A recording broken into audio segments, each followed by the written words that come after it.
Enquanto Constantino ganhava o controle do oeste, o imperador Licínio derrotava seu co-governador Maximino Daia no leste. Por favor, não assista este vídeo antes de assistir os vídeos anteriores, porque nós estamos em meio à narrativa da trajetória do Império Romano, no momento em que ele se transformava para Império Religioso.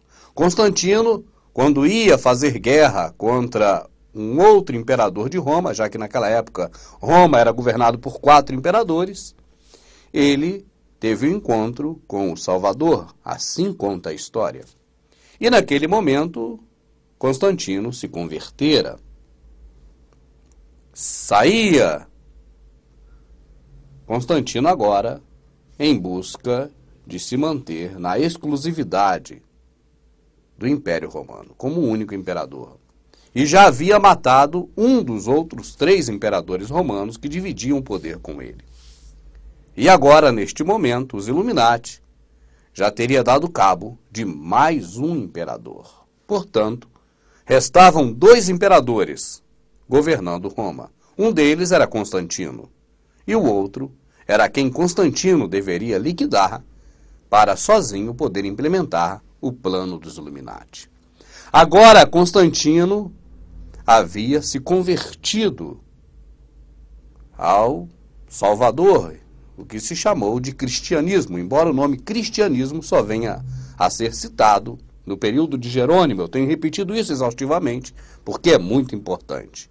E eu quero que você preste atenção nisso, no momento em que o cristianismo, o nome cristianismo, entrar em cena.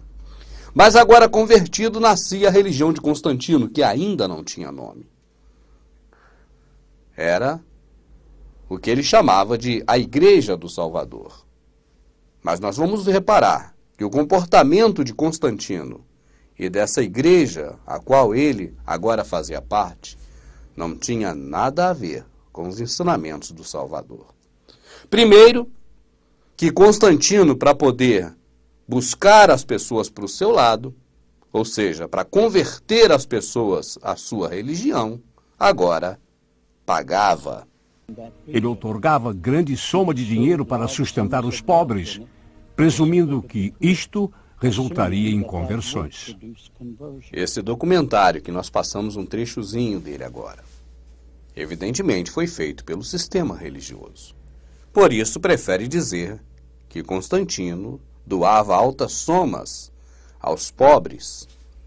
Mas, na verdade, a história é bem diferente. Seria muito estranho Constantino, imperador romano, estar convertido, doando ajuda para os pobres, e está, ao mesmo tempo, matando, saqueando e roubando. O que, na verdade, acontecia é que Constantino agora tinha que divulgar a sua religião. E neste momento em que Roma estava afundada no caos, porque a economia romana tinha ido para o buraco, Constantino havia alcançado a grande ideia dos patrícios. A partir deste momento, em que não havia mais nada a conquistar, exatamente porque o mundo todo da época já estava conquistado, não havia mais de onde explorar riquezas, de onde roubar e saquear. Então agora, Constantino deu a grande virada de mesa. Você ainda não entendeu? A partir deste momento, Constantino passou a classificar todas as religiões que não fosse a dele como religiões pagãs. Nós não estamos usando o termo pagão aqui desde o início do vídeo. Nós não ouvimos falar em paganismo e em pagões, ou povos pagões, religiões pagãs o tempo todo. Foi Constantino quem criou a termologia. O paganismo, o termo, também nasceu com Constantino, porque agora tudo que não era da religião dele era paganismo. E agora os pagãos eram adversários do Deus de Constantino. O que deveria se fazer com os pagãos? Veja a narrativa do próprio documentário do sistema. Em 324 d.C., baniu os sacrifícios pagãos e pilhou seus templos e suas riquezas. Líder sem piedade, também estabeleceu leis estritas de conduta. Os judeus eram proibidos de possuir escravos cristãos. A fuga era ilegal e estupradores condenados eram queimados vivos. Eram essas riquezas roubadas daqueles que Constantino classificava como pagãos, que eram investidas em marketing. O marketing da época, claro, não era como hoje, mas na época tinha métodos para se agradar às pessoas e convencê-las, por bem ou por mal, fazer parte da religião de Constantino. Neste momento, ele oferece incentivos fiscais para todos os templos que ele destruiu e, em cima desses templos, passou a construir, agora, templos para o Deus da sua religião. E esses templos ficavam isentos de impostos. Por que você acha que até hoje os templos estão isentos de impostos? Foi Constantino quem os isentou. O imperador chegou a fornecer incentivos financeiros, tais como isenção de impostos para padres e bispos. O cristianismo tornou-se a religião dominante do império, devido ao apoio político do imperador. E o apoio político de Constantino ao seu cristianismo é facílimo de se compreender. Não havia mais de quem tirar nada, porque todos os povos já tinham sido saqueados e estavam na mais pura miséria. Então agora, tiraria-se de quem tem para tirar. Assim, sob o pretexto de pagão, as pessoas teriam que pagar por isso. Ah, você é pagão? Então você vai pagar por isso. Matava essas pessoas e tomavam todas as suas riquezas. Agora, a pessoa podia se converter, fazer voto de pobreza e entregar tudo para Constantino. Constantino, a serviço dos patrícios, agora tirava tudo que podia do seu próprio povo, classificando-os como pagão, e parte dessas riquezas eram usadas para promover a sua religião, que crescia muito. Ninguém mais queria morrer acusado de paganismo em Roma. Assim, se convertiam com facilidade ao cristianismo de Constantino, que crescia e crescia muito. O Império Romano só tinha então 2 imperadores. Em uma campanha ferrenha, Constantino influenciou a população cristã cada vez mais crescente contra Licínio. Apoiado pela coalizão cristã, Constantino e seus homens derrotaram o exército de Licínio, e ele surgiu como o único governador do Império Romano. Acredito que o importante para a compreensão do apoio dado por Constantino ao cristianismo é que ele ocorre em meio a uma situação de guerra civil. Ele se tornou um imperador cristão defendendo sua religião contra os perseguidores pagãos. Deste ponto de vista, o cristianismo foi enviado por Deus para Constantino. Era exatamente isso que estava ocorrendo naquele momento em Roma. Existia uma guerra civil, mas essa guerra foi criada pelo próprio Constantino. Ele declarara a todos que não seguissem a sua nova religião, o cristianismo, que deveria ser morto, por ser agora pagão. E como existiam muitas religiões e muitas pessoas adeptas de diversas religiões, é lógico, existiam muitas pessoas a pagar o preço de ser pagão.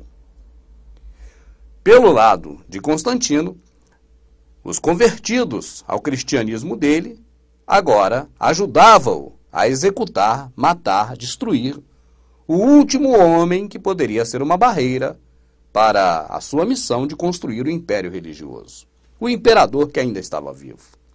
Os frutos de arrependimento e conversão de Constantino foram bem semelhantes aos dos seus seguidores naquela época, que o ajudaram a matar outras pessoas. Constantino havia se convertido ao cristianismo que ele próprio criara e queria receber esse nome de cristão mais à frente, quando Jerônimo pegasse as escrituras gregas para traduzir para o latim que se chamou Vulgata. Vamos aguardar que estamos chegando lá.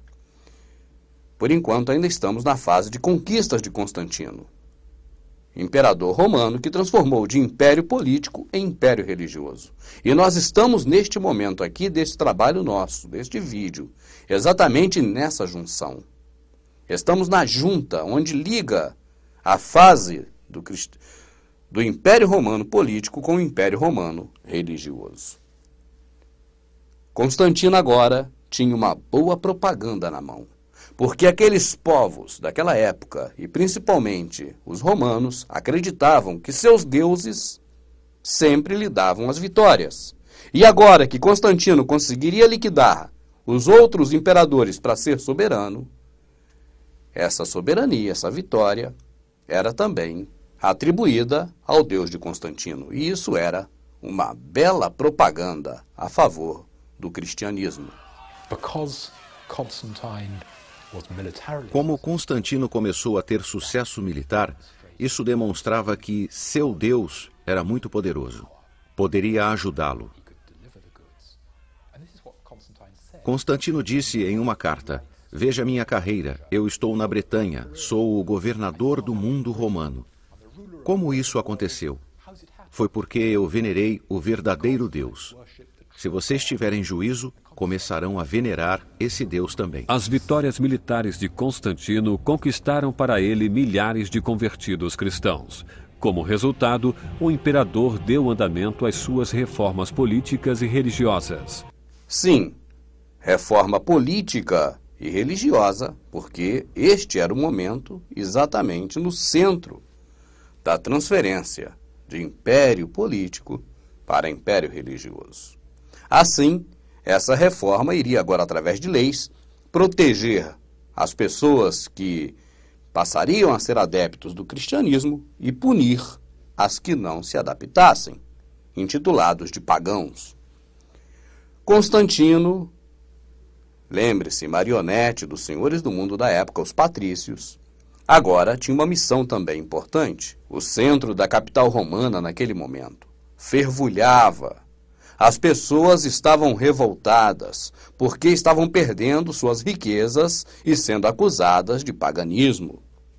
E para que as pessoas não pudessem cobrar isso de Constantino, ele tomou a decisão que até hoje serve de exemplo para muitos políticos. Porque o político, quando ganha eleição, ele se muda para longe, para não ser incomodado pelas pessoas.